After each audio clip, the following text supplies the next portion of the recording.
जय भीम साथियों। जो लोग ये कहते हैं कि बाबा साहेब डॉक्टर अंबेडकर भारतीय संविधान के निर्माता नहीं थे,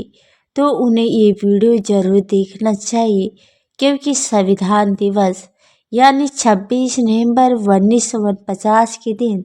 संविधान सभा के सदस्यों ने बाबा साहेब डॉक्टर अंबेडकर के बारे में क्या कहा, हम आज के उस टॉपिक पर बात करेंगे, जिससे आपके मन में बैठे सारे सवाल और भ्रम दूर हो जाएगा और आपको ये अच्छे से समझ आ जाएंगे कि बाबा साहेब को भारत के संविधान का निर्माता क्यों कहते हैं। दूसरी बात, 25 नवंबर 1949 को बाबा साहेब डॉक्टर अंबेडकर का संविधान सभा में 55 मिनट का एक भाषण हुआ था, जिसमें उन्होंने देश की चिंताओं को लेकर बात कही थी। उनकी भी चर्चा करेंगे। तो दोस्तों, आगे की बात करूँ उससे पहले आपको बता दूं कि अगर आप हमारे इस चैनल को सब्सक्राइब नहीं किए, सब्सक्राइब करके बेल आइकन घंटी ऑन कर लीजिए। और चलिए दोस्तों, हम आपके लिए रोजाना बाबा साहेब अम्बेडकर के जीवन से छोटी बड़ी जानकारी लेकर आते हैं। तो चलिए दोस्तों, वीडियो को शुरू करते हैं। 26 नवंबर 1949 के दिन जब संविधान सभा के अध्यक्ष डॉक्टर राजेंद्र प्रसाद का कार्यक्रम समापन भाषण होने के बाद भारतीय संविधान के पारित हुआ, जिनका जिक्र हमेशा भारतीय संविधान के शिल्पकार के तौर पर किया जाता है, जो कि बिल्कुल सार्थक है, और उन बाबा साहेब भीमराव अंबेडकर का उससे एक दिन पहले यानी 25 नवंबर 1949 के दिन संविधान सभा के आखिरी भाषण हुआ। जी हाँ दोस्तों, संविधान निर्माण के लिए उन्होंने कितना परिश्रम करना पड़ा, इसका अंदाज़ा आप इस वीडियो के माध्यम से लगा सकते हैं। तो साथियों, संविधान सभा का कामकाज जब चल रहा था, तब बाबा साहेब भीमराव अंबेडकर प्रतिदिन 12 से 14 घंटे तक काम किया करते थे। इस साल के आखिरी तक यानी 31 दिसंबर 1949 के आसपास उन्हें संविधान पारित करवाना था, क्योंकि सभी ने संकल्प किया था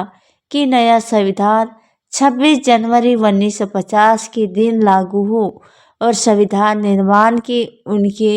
ही विपरीत किया था। और उनके योगदान और काम के लिए संविधान सभा के ज़्यादातर सदस्यों द्वारा तथा समाचार पत्र समूह के इस क्षेत्र में जानकारों द्वारा उनकी खूब प्रशंसा की गई, जिसमें पहला नाम आता है R.K. छिंदवा का, जिनका मानना है कि यह संविधान सर्वोच्चतम है और लोगों को ये बताना और यानी मैं अपना कर्तव्य समझता हूँ। मुझे उम्मीद है कि संविधान सभा का हर सदस्य यही कहेगा कि अपनी बात को आगे बढ़ाते हुए वे कहते हैं कि हम में भले ही कितने मतभेद हो, लेकिन इस संविधान के बारे में हमें गर्व है। हम दुनिया पर इस बात को स्पष्ट करेंगे ताकि दुनिया को पता चले कि ये दस्तावेज संदर्भ के लिए उपयुक्त है, और 26 जनवरी 1950 में ऐतिहासिक दिन हमारा सार्वजनिक यानी जनतंत्र राज्य होगा। मुझे गर्व है कि उसी दिन इस संविधान को कानून का स्वरूप प्राप्त होगा। अब दूसरा नाम आता है पंडित ठाकुरदास यानी भार्गव का। वे कहते हैं कि मसौदा समिति और उसके सभी सदस्यों के प्रति हमें किस प्रकार की कृतज्ञता व्यक्त करनी चाहिए, ये मेरी समझ में नहीं आ रहा है। और कानून के बारे में कुशल बुद्धि, अथक परिश्रम, अति उच्च प्रकार का कौशल्य, दृढ़ आत्मविश्वास, आधुनिकता पर के साथ इन गुणों की युक्त मसौदा समिति के अध्यक्ष डॉक्टर बाबा साहेब अम्बेडकर ने इन सभी के संविधान की सभा के माध्यम से नेतृत्व किया और इन संदर्भ में निर्माण हुए सभी उलझियों को हल किया।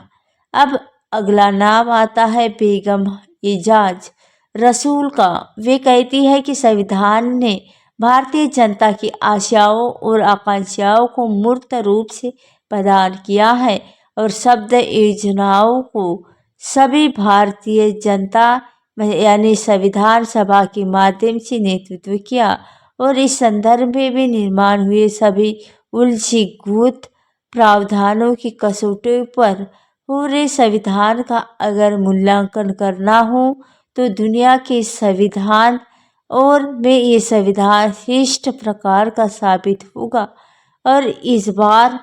में हमारे मन में संविधान के प्रति जो गर्व की भावना है वो न्यायोचित ही कहलाएगी। और इस महती यानी महत्व मार्गदर्शक के लिए मैं डॉक्टर बाबा साहब आम्बेडकर और मसौदा समिति के सदस्यों का अभिनंदन करती हूँ। तभी धर्म की निरपेक्षता और हमारे संविधान की महत्वपूर्ण विशिष्टता है और धर्मनिरपेक्षता का आग्रह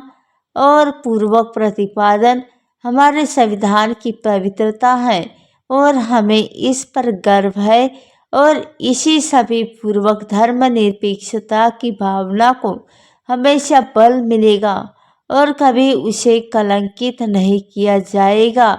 और इसी दौर पर जब इसका मुझे पूरा भरोसा है कि भारत के लोगों की सभी परिकल्पना निर्भर यानी संविधान की निर्भर है और उनके बगैर विकास की आशा आकांक्षा व्यर्थ साबित होगी। वे आगे उनकी ही जिंदगी में है और संविधान सभा की दूर काम की खबरें दिल्ली और बाहर के अखबारों में भी भेजे देने की जिम्मेदारी जेपी चतुर्वेदियों को सौंपी गई है और नामक एक विख्यात पत्रकार को सौंपी गई थी। और चतुर्वेदी को भारतीय पत्रकारिता और उनको आंदोलन का जनक भी माना जाता है।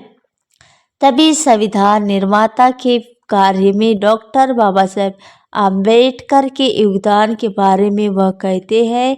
कि उस वक्त में उन्हें करीब से देखने का मौका मिला था और उच्चतम अवसर मिला था। तभी डॉक्टर बाबा साहब आम्बेडकर की चुनौतियों को देखकर असंभव था। वह दुनिया के सभी संविधान और सभी के विद्वान थे और उनसे चर्चा करने का मौका सभी को मिलने यानी बौद्धिक दावत हुआ करते थे और मुझे ऐसे मौके मिला करते थे और उनके बारे में सभी जानकारी देते हुए ज़्यादातर यही बताया जाता है कि उन्होंने दलित और अन्य पिछड़े वर्गों और आदि दलितों की अल्पसंख्याओं को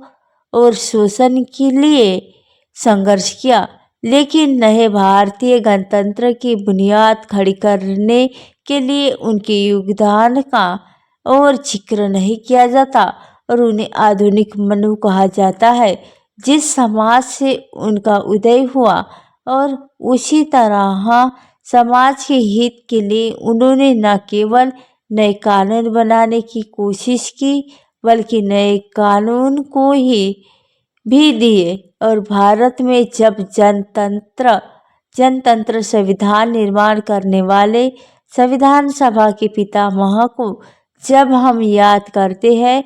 उस वक्त हमें ये नहीं भूलना चाहिए कि भारत की संविधान सभा के डॉक्टर बाबा साहेब भीमराव अम्बेडकर सबसे श्रेष्ठ व्यक्तित्व थे और प्रत्यक्ष उन्होंने वर्तमान संविधान की भी रचना की और भारतीय प्रजातंत्र की भी उन्होंने उत्क्रांति को सुव्यवस्थित करने के लिए और देश की अखंडता को सुरक्षित रखने के लिए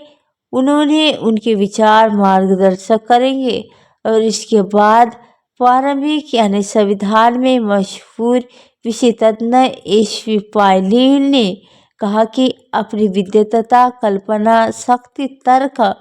देशबंधुता और इस अनुभवों को डॉक्टर बाबा साहेब आम्बेडकर ने दांव पर लगाया और बेहद करीब सवाल पर भी उन्होंने अपने सविस्तर प्रश्न का उत्तर हुआ करता था और प्रभावित ढंग से और आसानी से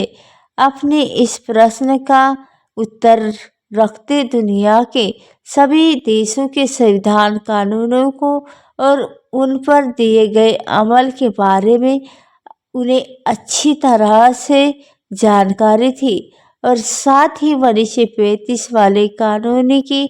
मूल्यता से जानकारी थी। अब इनके बाद जब हम डॉक्टर बाबा साहेब आम्बेडकर के संविधान सभा के अध्यक्ष डॉक्टर राजेंद्र प्रसाद द्वारा 26 नवंबर 1949 को जब संविधान पारित करते हुए दिए गए भाषण में वे डॉक्टर बाबा साहेब आम्बेडकर के बारे में कहते हैं कि इस पारित करते हुए डॉक्टर बाबा साहेब आम्बेडकर इस संविधान को ही जब लागू करने के लिए उन्होंने इस मुद्दे पर सारा श्रेय डॉक्टर बाबा साहेब आम्बेडकर को देते हैं। तो दोस्तों इस वीडियो के बारे में आपकी क्या राय है नीचे हमें कमेंट बॉक्स में बताइए। वीडियो अच्छी लगी तो वीडियो को लाइक कमेंट शेयर अवश्य करें और हमारे चैनल को सब्सक्राइब अवश्य